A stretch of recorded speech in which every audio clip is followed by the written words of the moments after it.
اور deputy commissioner جو district machinery جتنی بھی ہے ساری فعال ہے. ابھی تک کسی قسم کے کوئی جانی مال کی یا بہت بڑے نقصان کی اطلاعات نہیں آ سکیں. وقار، این ڈی ایم اے کا کیا کہنا ہے؟ ان کی جانب سے کیا انسٹرکشنز دی گئی ہیں؟ اور اس کے ساتھ ساتھ یہ بھی بتائیے گا، ہر سال یہ این ڈی ایم اے سیلاب کے بعد متحرک ہوتی تھی. اس دفعہ وزیر اعلیٰ پنجاب جو ہیں محسن نقوی صاحب، انہوں نے کیونکہ وزٹ بھی کیا اور بڑے کنسرن ہیں ان چیزوں کو لے کے. بالکل، این ڈی ایم اے نے اس دفعہ پیش کی اطلاع دی تھی اور پیش کی فلڈ الرٹ انہوں نے جاری کیا تھا. تو جس کے بعد اس دفعہ فلڈ سے پہلے ہی واقعی انتظامیہ کافی متحرک رہی ہے.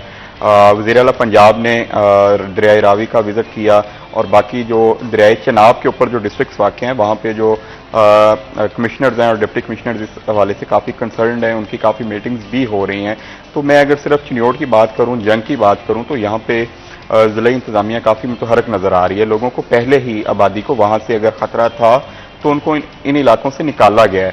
اور خدا نخواستہ اگر یہ 2 لاکھ کیوسک یا اس سے زیادہ پانی جاتا بھی ہے تو جانی نقصان کم از کم نہیں ہوگا، کیونکہ انتظامیہ نے وہاں سے لوگوں کو نکال لیا ہے. مویشی بھی نکالنی ہے، زیادہ سے زیادہ فصلیں زیر آب آئیں گی، فصلوں کا زراعت کو زیادہ فرق پڑے گا. لیکن اس دفعہ پہلے کی نسبت جو پیش کی اقدامات ہیں وہ کافی بہتر نظر آ رہے ہیں، اچھے نظر آ رہے ہیں. سیکنڈ، آج لاسٹ دن تھا جو فلڈ الرٹ کی جو الرٹ جاری کیا گیا تھا. آج جو پہلا ریلا تھا وہ گزر گیا ہے. اب سیکنڈ فیز میں انڈیا کی جانب سے پانی چھوڑا جائے گا. اگر وہ 3 لاکھ کیوسک یا اس سے زیادہ ہوگا تو پھر درمیانے درجے کا سیلاب ابھی بھی متوقع ہے. لیکن پہلا جو ہے فیز وہ نکل گیا، لیکن اللہ کرے گا اگلا بھی بچت ہی رہے گی، کوئی زیادہ نقصان نہیں ہوگا. بالکل ٹھیک کہا آپ نے. تو جمیل فخری صاحب بھی ہمارے ساتھ موجود ہیں، ان سے بھی گفتگو کرتے ہیں. جمیل صاحب کیا کہیں گے آپ، کیونکہ امن کمیٹی کے حوالے سے بھی بہت ساری چیزیں جو ہے وہ ڈسکس کی جاتی ہیں انتظامیہ کے ساتھ چنیوٹ کی طرف سے، تو آپ کیا کہیں گے؟ کوئی سیلاب کے حوالے سے کسی قسم کی کوئی میٹنگ آپ کی منعقد ہوئی ہو، یا اس کے علاوہ جو انتظامی امور ہیں اس کے اوپر کوئی ڈسکشن تاجوں کے ساتھ انتظامیہ کی طرف سے کی گئی؟ بسم اللہ الرحمن الرحیم. ضلع انتظامیہ کی جانب سے اس بار جو ہے وہ غیر معمولی طور پر بہت زیادہ ذمہ داری کا مظاہرہ کیا گیا، اور میں سمجھتا ہوں کہ وزیر اعلیٰ پنجاب کی اور آئی جی پنجاب کی ہدایت پر یہ تمام اضلاع میں ہو رہا ہے، پنجاب کے تمام اضلاع میں. اور بر وقت 10، 12، 14 روز پہلے میٹنگ شروع ہو گئی. پچھلے ہفتے بھی ایک بڑی ڈیٹیلن میٹنگز ہوئی ہیں. آج سے 3 دن پہلے جو ضلع انتظامیہ، ڈسٹرکٹ پولیس آفیسر اور ڈی سی او صاحب اور ان تمام کی موجودگی میں، اور ہر چیز پر وہ فوکس کیا گیا، اس پہ ڈسکس ہوئی، مسائل پر ڈسکس ہوئی. بیسک ہمارا چنیوٹ، جھنگ یہ ایسے علاقے ہیں کہ جو کسی زمانے میں بہت زیادہ مذہبی منافرت کا یہ مرکز تھے. الحمدللہ میں سمجھتا ہوں اس میں احباب کی کوشش سے، حکومتوں کی کوشش سے اور ممبران امن کمیٹی کی خاص طور پہ کوششوں سے اس علاقے میں اب امن ہے. اب مقامی مسائل ہوتے ہیں جو ڈسکس میں ہوتے ہیں، جو روٹس ہوتے ہیں وہ ڈسکس میں آتے ہیں، اور دیکھنا یہ ہوتا ہے کہ وہ جو 10 روز ایام ہمارے لیے مقدس ایام ہے، اس میں کسی قسم کا کوئی شرپسند عناصر کسی انسان کو کوئی نقصان نہ پہنچا سکے. کوئی آدمی جو ہے وہ اپنی غرض کو سامنے رکھتے ہوئے کوئی مذہبی کارڈ نہ کھیل سکے.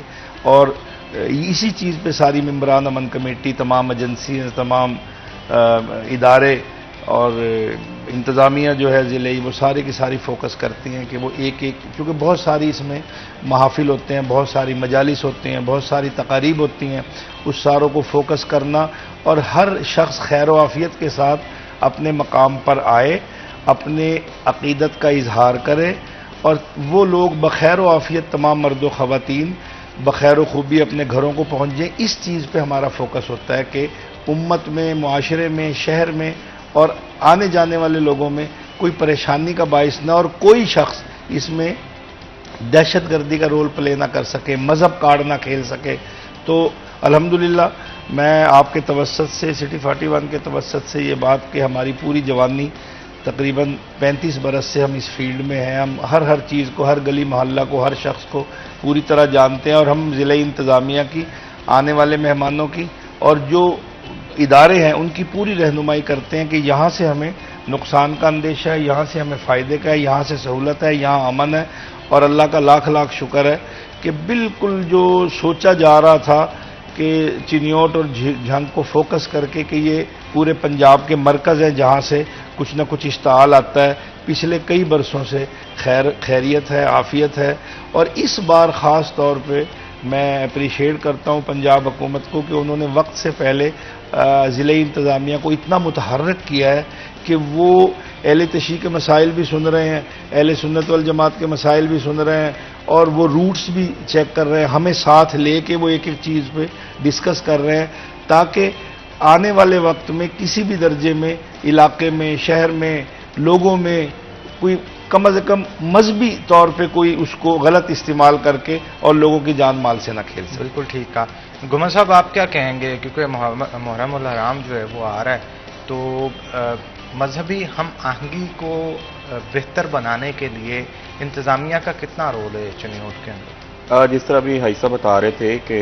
چنیوٹ میں جو پیس کمیٹی ہے، امن کمیٹی ہے، ان کے اجلاس شروع ہو چکے ہیں، اور خاص طور پہ پولیس کی جانب سے محرم سے پہلے پورے ضلع میں سرچ اینڈ سویپ آپریشن شروع کیا جاتا ہے، جس میں خاص طور پہ جو کرایہ دار والے لوگ ہیں ان کی شناخت چیک کی جاتی ہے، ان کے کرایہ داری کے جو رجسٹریشن ہے اس کو چیک کیا جاتا ہے، اور اب اسپیشلی پولیس کے پاس ٹیکنالوجی آ گئی ہے، مختلف جگہوں پہ ناکے لگائے جاتے ہیں، ای پولیس پوسٹ ہے، اس کے ذریعے آپ کا شناختی کارڈ نمبر انٹر کیا جاتا ہے، اگر آپ کرمنل ہیں، آپ کا پولیس ریکارڈ ہے، وہ فوراً وہ بندہ وہاں پہ گرفتار بھی ہو جاتا ہے۔ تو پولیس نے اس حوالے سے آپریشن شروع کر دی ہیں، اور خاص طور پہ جو مختلف مسالک کے جو علماء کرام ہیں ان کے جو معززین ہیں ان سے ملا جا رہا ہے، اور ایسے جو ہاٹ اسپاٹ سے آج سے قبل ان جگہوں پہ خاص طور پہ فوکس کیا جاتا ہے۔ اور ضلعی انتظامیہ کی اگر بات کریں تو ضلعی انتظامیہ کی جانب سے مختلف جو روٹس ہیں وہاں پہ جو انتظامات کیے جاتے ہیں، خاص طور پہ اسٹریٹ لائٹ ہے، پیچ ورکس ہیں تاکہ جو جلوس ہے وہاں سے پرامن طریقے سے گزر سکے، روشنی ہو، اور سیکیورٹی کے حوالے سے بھی اگر بات کریں تو ہر دفعہ کی طرح اس دفعہ بھی چنیوٹ پولیس نے ایک بڑا جامع پلان ترتیب دی ہے، جس میں رضاکاروں کے ساتھ ساتھ پولیس کے جو ایس پیز ہیں، ڈی ایس پیز ہیں اور انسپیکٹرز، یعنی کہ سارے آفیسرز اس میں انوالو ہوتے ہیں جن کو ڈپلائی کیا جاتا ہے۔ تو پولیس کا یہ کہنا ہے کہ اس دفعہ بھی وہ فل پروف سیکیورٹی کے انتظامات کریں گے۔ ضلعی انتظامیہ اوور آل امن و امان برقرار رکھنے کے لیے، ہم آہنگی کی فضا پیدا کرنے کے لیے جو تمام سٹیک ہولڈرز ہیں ان کے ساتھ رابطے میں۔ بالکل ٹھیک کہا آپ نے۔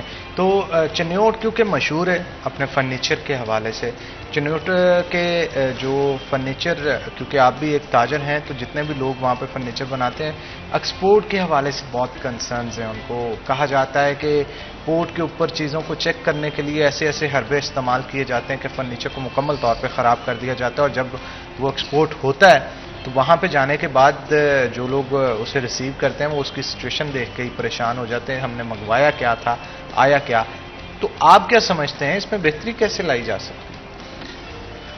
اس میں دراصل ایک تو جو تاجر برادری ہے ان کو سہولتیں فراہم کی جائیں، ان کے لیے یہ راستہ آسان بنایا جائے کہ وہ دنیا بھر میں، پوری دنیا میں، چنیوٹ ایک مشہور چھوٹا سا ایک قصبہ شہر ہے کہ جس کا فرنیچر پاکستان میں اور دنیا بھر میں کہ مانا جاتا ہے کہ یہاں کے مزدور آدمی، یہاں کا جو محنت کرنے والا آدمی ہے وہ اتنا فنکار ہے کہ وہ لکڑی کو کسی بھی شکل میں وہ تراشتا ہے، لیکن وہ بس اس حد تک ہے جس حد تک وہ کام کر رہا ہے، 1 2 دہائیوں 3 دہائیوں 4 دہائیوں پہلے سے آج بھی وہ اسی دائرے میں، اسی ڈومین میں کام کر رہا ہے۔ ہوتا یہ ہے کہ جب بیشتر جو ہے حکومتی سطح پہ ہماری میٹنگز ہوئی ہیں، ان کو یہ بات کہی گئی ہے کہ چھوٹے طبقے کے لوگ، چھوٹے دکاندار لوگ، بزنس کمیونٹی کے لوگ، ان کو سہولتیں فراہم کی جائیں۔ کیا سہولتیں؟ لکڑی کا استعمال ہے، لکڑ منڈی چنیوٹ میں ہے ہی نہیں، وہ ہونی چاہیے کہ وہ لوگوں کے لیے آسانی پیدا ہو۔ دوسرے یہ ہے کہ لوگوں کو ایک جو فرنیچر مارکیٹ ہے وہ بازار گلی محلوں میں ہے، حالانکہ ہونا یہ چاہیے کہ باقاعدہ طور پہ اس کو ٹیکس فری زون ایریا ہو اور کاٹیج انڈسٹری کا اس کو درجہ دیا جائے، اور شہر سے باہر ایک بڑی جگہ پر اس کی نمائش کر کے اور ان لوگوں کو فیسلٹی دی جائے کہ یہاں آپ اپنا آرٹ اور اپنی محنت اور اپنی اس کو دکھائیں دنیا بھر کو، پھر دنیا بھر سے آؤٹ آف کنٹری سے، آؤٹ آف سٹی سے لوگ آئیں، وہ وزٹ کریں، بزنس مین آئیں اور یہ دنیا بھر میں ان کا آرٹ رہے۔ لیکن ایسا نہیں ہے۔ بالکل بھی نہیں ہے، بلکہ 1% بھی نہیں ہے. تو اس لیے وہ جو لوگ بنا رہے ہیں ان کو بھی اس درجے کی فیسلٹیز نہیں ہے. اور اگر کوئی ہمت والا آدمی باہر بھیجنے کی کوشش بھی کرتا ہے تو جیسے آپ نے فرمایا ہے کہ وہ پہلے تو پورٹس پہ وہ کہتے ہیں سارا فرنیچر کا بھیجنا اور کپڑے کا اور دوسری چیزوں کا وہ تھوڑا سا مختلف ہے.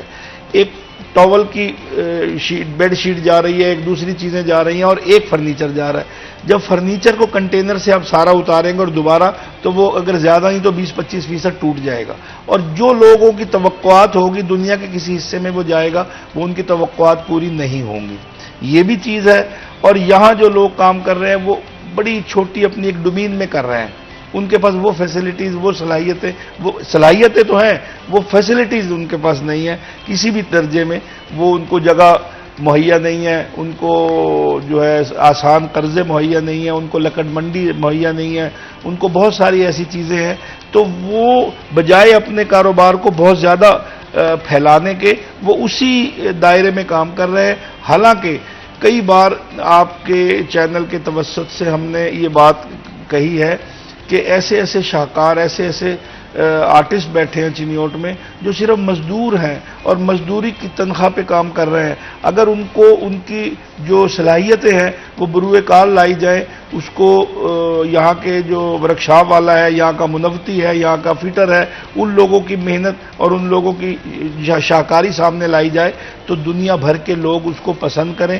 لیکن اس کے لیے حکومت پاکستان کی سرپرستی اور تعاون اور ان کی سرپرستی چاہیے. بالکل ٹھیک کہا. کیوں جی، آپ کی سبمیشن کیا ہے گمن صاحب؟ میرے خیال میں پاکستان میں نا کسی کو بزنس فرینڈلی ماحول دیا ہی نہیں جاتا.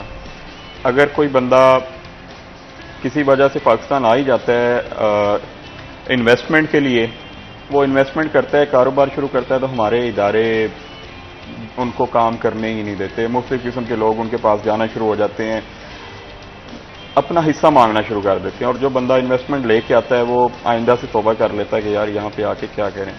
جب تک ہم لوگ انویسٹرز کو بزنس فرینڈلی ماحول نہیں دیں گے تو پاکستان کے یہ جو معاشی مسائل ہیں اس طرح چلتے رہیں گے. آپ یہاں ایسے ہمارے بھی دوست ہیں، باہر سے آتے ہیں، پیسے لے کے آتے ہیں، یہاں کام کرنا شروع کرنا چاہتے ہیں، لیکن ہمارے جو ادارے ہیں خاص طور پہ جنہوں نے NOCs دینے ہیں، ٹیکس والے ادارے ہیں، وہ ان کو اتنا زچ کر دیتے ہیں وہ بیچارے واپس چلے جاتے ہیں.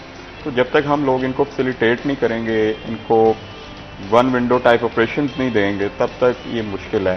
اور ابھی جو ہم بات کر رہے تھے ایکسپورٹ کی، تو لاسٹ ٹائم بھی ہم نے ڈسکس کیا تھا کہ پورٹس پہ کیا کرتے ہیں ان کے سامان کے ساتھ. تو ایک جو چیز ہم ان کو آن لائن کسی کو بائر کو دکھاتے ہیں، جب اس تک پہنچے گی اس کی کیا حالت ہوگی تو آئندہ وہ کیسے یہاں پہ کسی کو آرڈر دے گا. تو حکومت اور جو ہمارے پالیسیز بنانے والے ادارے ہیں ان کو اس چیز پہ سوچنا چاہیے کہ ہم اپنے تاجر کو، انویسٹر کو، بزنس مین کو کتنا فیسیلیٹیٹ کر رہے ہیں. جب تک فیسیلیٹیٹ نہیں کریں گے، ان کو آسانیاں نہیں دیں گے تو ہمارے معاشی مسائل اس طرح چلتے رہیں گے. ایکسپورٹ انڈسٹری کو فلرش کرنے کے لیے بڑے خاطر خواہ جو ہے وہ کام کیے جا رہے ہیں تاکہ GDP کو بڑھایا جا سکے. لیکن ہمیشہ چنیوٹ کے جتنے بھی تاجر ہیں ان کی طرف سے یہ کہا جاتا ہے کہ جب بھی کوئی مال ایکسپورٹ کرتے ہیں چیکنگ کے نام پہ ڈرلنگ کی جاتی ہے اس کے اندر. اب جب ڈرلنگ کی جاتی ہے ایک فرنیچر جسے پالش کر کے اتنا چمکایا جاتا ہے، ہاں سیکیورٹی کنسرنز ان کے بالکل اپنی جگہ درست ہیں، لیکن اس کا حل کس طرح سے نکالا جا سکتا ہے؟ دیکھیں، اس کا حل یہ ہے کہ آپ نے چیک کرنا ہے تو سکینرز لے آئیں، سکینر سے گزاریں، اس میں ہر قسم کی چیز سامنے آ جاتی ہے. اگر اس میں منشیات ہیں یا کوئی اور چیز ہے اسی چیز کو چیک کرنا ہے نا ڈرل کر کے، تو سکین کر کے آپ چیک کر سکتے ہیں. لیکن یہاں پہ یہ بھی ہے کہ اگر آپ ان کو کچھ لگائیں گے آپ کا سامان گزر جائے گا، اگر آپ ان کو کچھ نہیں دے رہے تو ظاہر ہے اس کو خراب کریں گے. بات پھر وہی ہے کہ فیسیلیٹیٹ نہیں کرتے. سکینرز ہونے چاہیے، خاص طور پہ یہ جو ایکسپورٹرز ہیں ان کے لیے سکینرز ہونے چاہیے تاکہ ان کا سامان بغیر کھلے اس کو چیک کیا جا سکے. اگر کوئی اس میں چیز نکلتی ہے اس کو سزا ملنی چاہیے، لیکن اگر کسی کا صاف ستھرا کام ہے، صاف شفاف طریقے سے وہ چیزیں بھیج رہا ہے تو اس کو تنگ نہیں کرنا چاہیے. اور اگر تنگ کیا جاتا ہے تو پھر آپ کی آٹومیٹیکلی جو ایکسپورٹ انڈسٹری ہے وہ تو ڈسٹرب ہوگی ہی ہوگی. لیکن اس کے ساتھ ساتھ جو تاجر برادری ہے جو کہ دنیا بھر کے اندر چنیوٹ کا فرنیچر مشہور ہے وہ لوگوں تک نہیں پہنچ پائے گا. بہت سارے ایشوز ہیں پھر جو سامنے آئیں گے. مزید اس پہ گفتگو کریں گے لیکن ایک چھوٹی سی بریک کے بعد دوبارہ حاضر ہوتے ہیں. آپ نے کہیں نہیں جانا، ہمارے ساتھ ہیں.